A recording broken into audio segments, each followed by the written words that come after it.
Cari amici, care amiche, eccoci qua, eccomi qua con Armando Zanotto, è diventato famosissimo ormai Armando, è su tutti i giornali, su tutte le riviste, 12 libri scritti, ma guarda qua la coppia più bella del mondo che ha portato avanti la trasmissione Casa Zanotto. Casa Zanotto è stato un successo, è stata seguita proprio per le tue ricette, per i tuoi libri, specialmente per l'ultimo libro che abbiamo raccontato, che parla anche della tua famiglia. Certo. Beh, adesso posso anche togliermi gli occhiali scuri perché, che ne dici?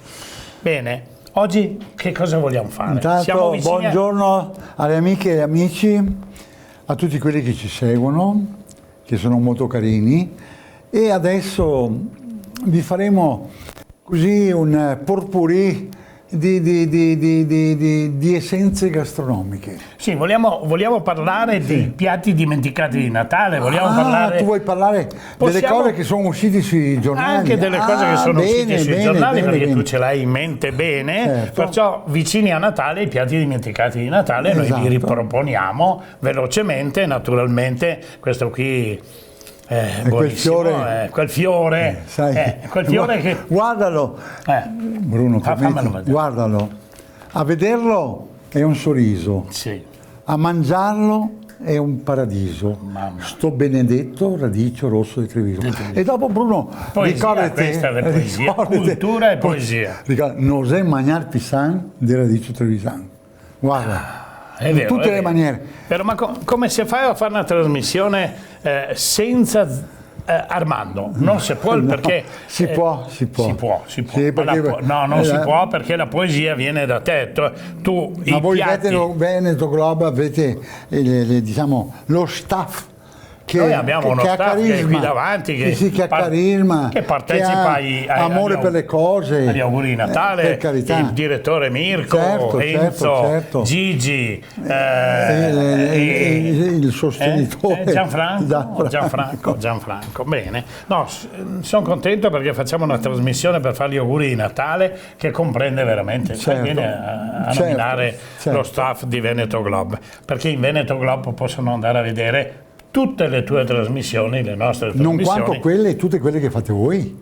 E poi tutte quelle che facciamo noi. Allora, vogliamo partire con... allora, io partirei... Aspetta che mi metto gli occhiali. Non ti hai detto che mi devo mettere gli occhiali uno dopo l'altro? Te metti su, io c'hai quelli come si chiama quella...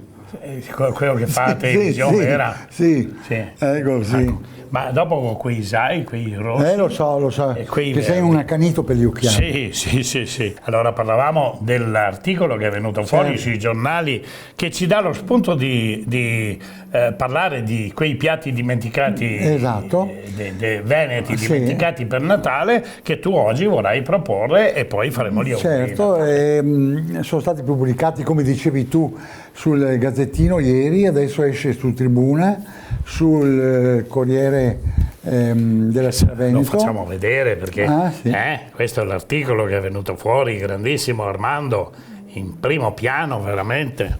Poi c'è il quindicinale, come vedi. Poi quindicinale, vedi, quindicinale, possiamo fare un po' di pubblicità anche per il quindicinale, perché prossimamente speriamo di fare un accordo di collaborazione, perché è un grande, è una grande rivista questa.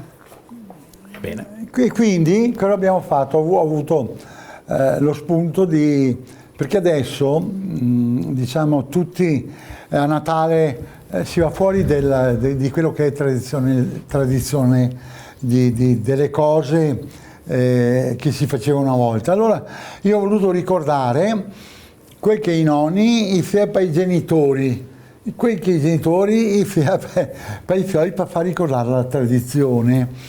E in questo articolo ovviamente parla proprio di tradizione. Faccio notare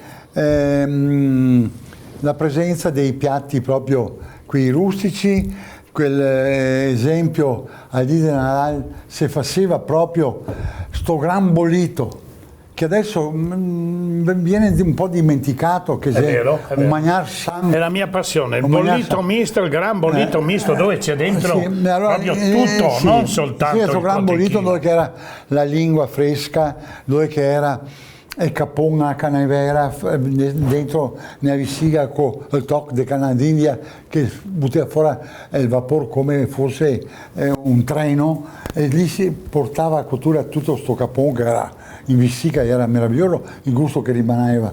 Poi i pezzi di carne del manzo, qui dal grasso al magro, la coda del manzo, la testina di vedeo, dopo che c'era I zampetti? il cotechino o la bondiola, quindi era formato molto ricco, la tacchinella, quella giovane, piccola, che era una bontà, era se feia proprio un gran bolito, solo a festa della DAE veniva proprio fatto questo gran bolito che ti portava là e ti cominciava proprio te che faceva un entrée del benvenuto, te che faceva un assaggino magari di radicio, perché anche il radicio ha la sua storia. E quello che mi ricresce, e quello che oggi mi ricresce, che non lo facciamo trovare sulle tavole il giorno di Natale, che questa qua è una cosa importantissima, miei cari signori. Perché, Bruno? Perché manco mai che anche hanno altri trevisani, veneti e quant'altro, sempre del territorio veneto, avevamo da innalzare dei prodotti come fosse un tartufo, come che fosse tante altre cose molto pregiate fuori dal nostro territorio. Questo qua è un esemplare, averlo nelle tavole di Natale, perché dà felicità, dà gioia, ti dà il piacere di assaggiare delle cose meravigliose. Perché?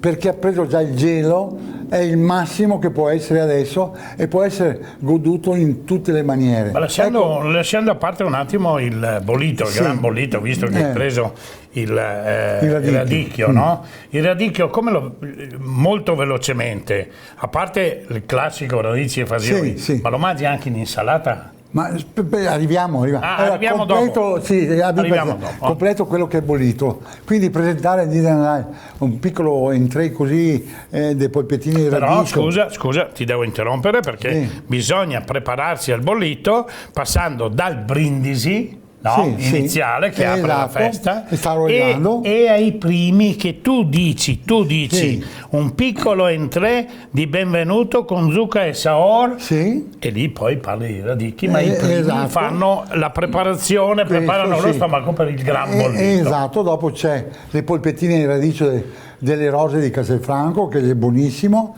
non manca senz'altro il radicchio di Treviso fritto, che è una cosa buonissima. E io farei un'introduzione piccolissima così, poi farei sedere tutti a tavola ed inizierei da prepararmi, caro signore, stomaco che si apre e poi va a incontrare questi grandi piatti che è natalizio, che io ritengo natalizio tradizionale. E allora si fa o una bella minestra di ventrigli, con i fegadini, i ventrigli sarebbero i duroni, puliti bene, dopo tagliati a fette, fatti cucinare piano e a venire teneri come mangiare, non so, un cioccolatino, gli chiacchia tutto il pieno liquido dentro, tu capisci? Allora, fegatini, duroncelli. E questa qua sarebbe una minestra dimenticata per il giorno di Natale. Sarebbe la minestra dei risi coi figadini. Questo è un ricordo che non viene più sviluppato. Tant'è vero, è da ricordare che questa minestra era sempre, pensati come che andiamo in Drio, era sempre sulle tavole importanti del matrimonio. È vero. Non si iniziava il matrimonio dopo aver mangiato la lingua salmistrata, che anche qui è una libidine a trovare la lingua salmistrata con una spellata di quella salsa verde fatta con grande amore. Il poeta, la spellata. Ecco, ti pensa che gioia che stai qua. Dopo rivivere con questa minestra, oppure due semplici tortellini ripieni di cappone. E cappone, e salta ne a togli, ragazzi. Se salta ne a togli, non mangio, no, scampa. faccio per dire, è un piatto che deve essere presente, no? Certo. E quindi deve essere ripieno di cappone, magari con delle erbette che ti trova nel campo adesso, oppure anche con radicchio. E dopodiché basta. Oppure un'altra alternativa può essere, che è sempre un gran biglietto da visita nella nostra Marca Veneta, a chi lo sa fare ovviamente, un bel risotto, un risotto con questo prodotto qua e le uganeghe dentro. Questo è un piatto di smentega, la uganega con radicio, che quindi ti viene portare cottura radicio con Treviso, una sbriciolata dentro di uganega e dopo solo una uganega intera sul radicio. E mangi questo risotto che è storia di Natale anche questo. Quindi entrare con questa introduzione è più che assai e dopo ti arriva sto bel piatton grando noi che tutti sti tocchi di lingua, di coda, di caldi, manzo, fumanti. sì, fumanti, bei, così che praticamente tutti tutta la tua famiglia perché a Natale di solito gli invitati, Natale è un detto che diceva una volta, te ricorda? Dimmi. Natale con i tuoi, Pasqua con i tuoi. E quindi anche perché Natale ci lega un po' la famiglia, ci lega, ti dà emozioni di vivere, anche sentimenti di famiglia, di ricordi, ecco, queste cose qua. E allora, tornando a questo bel bollito che ti presenti a tocchi, a fette, bel fumante e arricchito, ecco un'altra roba che non si trova, la peara, no pevarada, la peara è una salsa dimenticata. Ah, non è la pevarada? No, la peara è una cosa importantissima, ma qua i veneti si dimentica proprio robe. E come si fa la peara? Bravo, allora, pane semplicissimo, poco costo, ecco perché una volta si faceva robe che pane era buono, fermo, pane anche vecchio, sì, vecchio, no? Tostato un po', tostato, e se va al macellaio a farsi un fiale di midollo o di vitello o di manzo, ti porta a casa il midollo, tira via dall'osso e te lo mette in un tegamino con un po' del brodo. Là il midollo non prende calore, ma prende il sistema di far bollire questo midollo che si squama e diventa tutta come fosse una purea. Da lì unisci il pane e quindi raggiungi di fare una cosa come che fosse una cremetta, Da lì ci aggiungi una generosa macinata di pepe nero, un po' grosso, ma abbastanza, perché quando ti mangi sta qua, proprio da essere piccante nel palato, però da essere una crema, e metti dell'aceto. L'aceto è piacevole perché ti dà l'agro giusto per come il crane, c'è l'agro giusto per il bollito, e quindi questa ti tocca di carne, te metti un po', un cucciarino sola, ti sentirà che roba che ti mangia. Queste salse che devi dimenticare. Poi non deve mancare. Tu Armando di queste salse ne parli anche nei libri, no? Sì, anche qua tutte parlo. Sì, e nei libri il Veneto che ti fa gola. Veneto che ti fa gola. Sono tutte queste cose antiche. Ricordatevi che tutte queste cose le trovate sul libro di Armando, Il Veneto che fa gola. Perché è importante poi passaggio per passaggio come lo spieghi bene nelle ricette. Poi non deve mancare la salsa verde classica, che è buonissima, il crane, e dopo poi mai contenti può essere anche buttare una grattata dei radici del crane solo a chi che vuole, proprio con la grattugia e viene fuori questi filini, buonissimo anche questo. E poi non deve mancare oppure una salsa tartara, che non è altro che un'aggiunta all'aggiunta alla salsa verde, un cucchiaio di maionese, e fai una tartara piacevole. Ecco, il crane o stesso non deve mancare. Quando hai queste salse qui, ragazzi, è una goduria mangiare sto bollito, e non deve mancare il purè. un bel purè fatto ben, no che mi versei una bustina, per carità, e mi fai il purè con la bustina. Purè le patate? È una semplicità unica.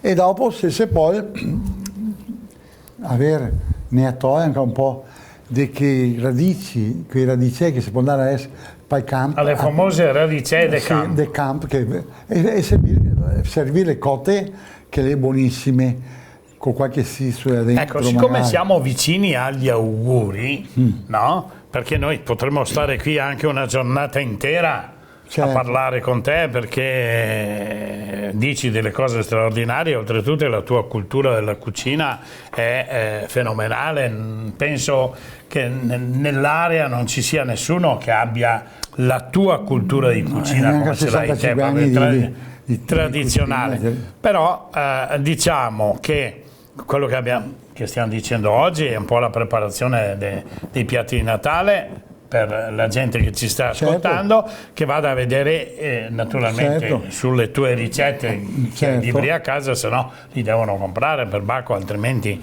Ma quello che io volevo dire, per finire velocemente, dopo il bollito naturalmente nel pranzo di Natale ci va il dolce, i vini abbinati. Bruno, e adesso voglio che tu mi concentri. Sì, certo, prima di concentrarmi sulle cose che non si può rinunciare. All'amore delle volte si può rinunciare, ma alle dolci tentazioni mai. Ma te mi precedi, quindi arriviamo a completare questo discorso dei bolliti. Una volta che abbiamo mangiato i bolliti, allora si può rispecchiare altre tradizioni della cucina tradizionale che viene presentata il giorno di Natale. Anche questi piatti che entrano nella tradizione. Un'oca rosta, una oca rosta presentata col sedano e radicio del Treviso crudo. Perché una volta in mania col sedano e radicio crudo? Perché l'oca è fantastica, quando che cotta rosta tutto il suo grasso se ne va, però ti dà la fusione nella cottura di sto grasso che è importante e dà un gusto sta oca che è meravigliosa. Allora, cosa si vede? Se mangia il tocco di oca, il pezzo di oca, e ogni tanto si tira su un tocchetto del radicio tagliato oppure un tocchetto del sedano così e si mangiava, perché quello faceva la funzione di pulire tutto il palato un po' dal grasso che conteneva il palato e ti dava piacere di continuare, perché è invitante. Anche questo non è un piatto che tu trovi nei toe fatte così, oppure l'anara, qui a muta, no, quella che parla è dispettosa, qui a muta che non parla perché è molto meglio. Ma come fa qui a muta non parla, invece che altra fa qua, come che tanti gli parla massa, gli fa qua. Quindi mi varia una barzetta, no, ma è meglio che lo racconto. Sulla muta invece quella fa silenzio. Te sa che a volte che il signor la fa la donna e la fa anche l'anara. Sì. Tutte le sue cattiverie, quella muta che... La sbagliata. Sì, la sbagliata. La fa muta Ma là tu devi capire l'anedra muta, con tutte le arrabbiature, le cattiverie che assentono poi il parlare e dirti vai a quel paese, la tieni dentro e quel concentrato di rabbia la riapporato bonito. E quella va presentata con la salsa pevarada. Sì, ma guarda che qua comincia a piovere qua dentro, te vedi tutte le bave che cascano, i tecnici, Mirko, guarda che perde tutte le bave. Il capon non si può mettere al spiedo, al precot, la faraona con la salsa pevarada, sono tutte cose che queste sono esistenti per Natale e non le fanno apparire. Ecco, chiudo un po' perché sarebbe andare avanti ancora con questi piatti per tornare, dopo aver mangiato tutto questo bollito qua che vi fa gioire le vostre papille gustative, da là... e quelle della moglie anche quelle, da là consiglierei stare su un... Ma tu facevi sempre una battuta anche d'amore. Arriva. Stavolta ti sei impaziente veramente. Ero preoccupato. Ma è bene che lo ricordi, perché qua ci accorriamo massa, se no veniamo fuori e seminato. Allora, tornando a noi, dopo alla fine, che resta? Queste dolci tentazioni che dicevo prima, che per me è tutto ciò quello che è dolce, come si fa a rinunciare? No? E ora sono tentazioni che non si possono neanche rinunciare, mi capisci? Allora, quindi a una certa età, no? Insomma, sai, dipende, perché tanti vengono colpiti prima e tanti dopo. No?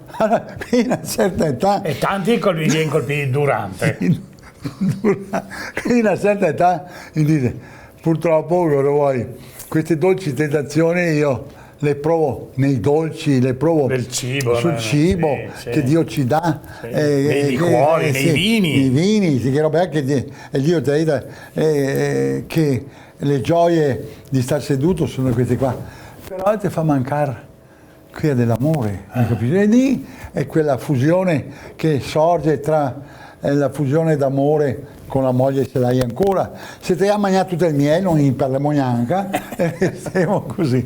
Ecco, questo per accontentarti su quello. E quindi viene servito il pandoro perché è tradizionale veneto, non è il panettone, dopo viene fuori il panettone, ma tradizionale veneto è il pandoro, che tanti cogni non sanno neanche se te vuoi, no? E questo qua si può servire con una crema chantilly oppure con una crema del tiramisù, crema mascarpone. Che serviria a noi altri donne. Sì, molto però. E quindi ecco, si intinge queste fette su questa salsa così. Poi, dopo di questo servizio, farei che ovviamente tutti i piatti che vengono presentati, se veramente dobbiamo stare sul Veneto, non vengono andati fuori sul Veneto, e che le musicine siano sempre con quella tentazione sempre nostra, no? Perché le feste del Natale, aspetta che vengono fra Giacotta, però guarda le manzane, guarda che prosecco, guarda ecco, che è quello che ti dà gioia e ti dà. E dopo il pan naturale del Veneto, i bibanesi. I bibanesi, come no, mancare i bibanesi assolutamente. Sì. E quindi brindare con buon anche Cartizia alla fine il brindisi di Natale e gli auguri. C'era anche un certo Giovanni Perinotti che faceva i salumi, che adesso li ha mangiati tutti, guarda davanti. Chi è assenti oggi? Chi è assenti? No, chi è assenti, ma li ricordiamo perché siamo buonissimi. Ricorderemo magari più avanti, sì. Non si sa mai quando. Mai dire mai. Mai dire mai, ecco. Mai dire mai. E qui siamo sulla tradizione veneta. Bene, allora arriviamo. Allora aggiungo un'altra cosa, scusa, dopo non parlo più. Aggiungo che un altro anno farò degli articoli, ovviamente, dove io spedisco gli articoli, dopo purtroppo il giornalista se li vede buoni li pubblica, se no non li pubblica, come questi qua, che per fortuna li hanno pubblicati. Un altro anno farò una cosa tutta nuova sul Natale. Sarà un menù di Natale, no? Riservato strettamente e valorizzando il radicchio che a Natale sulle tavole è poco presente. E sarà un menù di Natale alla presenza di piatti tutti nuovi a base di radicchio, con la tradizione. Però vuoi che anticipiamo prima di partire con Natale del prossimo anno, perché dobbiamo ancora fare gli auguri di questo Natale, certo. Che sono partite le Trepanocce, per esempio. Trepanocce sono partite, il locale è partito, certo. E avremo modo il prossimo anno di iniziare un'altra trasmissione, sì. No? E qui diremo poi le novità che sono grandissime. E parleremo poi dei piatti di primavera, i piatti dell'estate, i piatti dell'inverno, di tutti i piatti della stagione, che è bellissimo. Guarda, seguire la stagione. Faremo una grande trasmissione il prossimo anno. Però adesso dobbiamo arrivare agli auguri. Sì. Dobbiamo arrivare agli auguri, allora ai nostri amici ascoltatori che ci hanno sopportato tutto l'anno, no? E che hanno gustato anche naturalmente facendo l'esecuzione dei tuoi piatti, hanno gustato le tue ricette. Noi facciamo dei grandissimi auguri di vivere il Natale a tavola con la propria famiglia, esatto. E di gustare naturalmente, certo. Non stai mangiare tanto però, perché alla fine per noi altri non ne resta, non è meglio. Ecco, questi auguri ti aggiungo anch'io a tutti i nostri ascoltatori. Ecco, che posso dire? Io vi faccio un augurio che per me è assai importante. Dopo tanti lo prendono magari con troppa leggerezza, perché magari allora, li faccio di cuore, dal mio cuore vi faccio gli auguri, innanzitutto che questo Natale vi porti salute, perché se manca salute, mie care signore, manca tutto. Non abbiamo la forza di dare il buongiorno al mattino alla persona che è vicino. E questo è un augurio che vi faccio dal profondo del cuore, che sia in primis la salute. Dopo la salute viene tutto. La famiglia, viene quella fusione di volersi bene, di amarsi, e la forza che questo Natale vi porti tanto felicità. Vorrei dire auguri a tutti, ai nostri tecnici, possiamo dire auguri tutti insieme, Sì, auguri, buon Natale! Tanti auguri!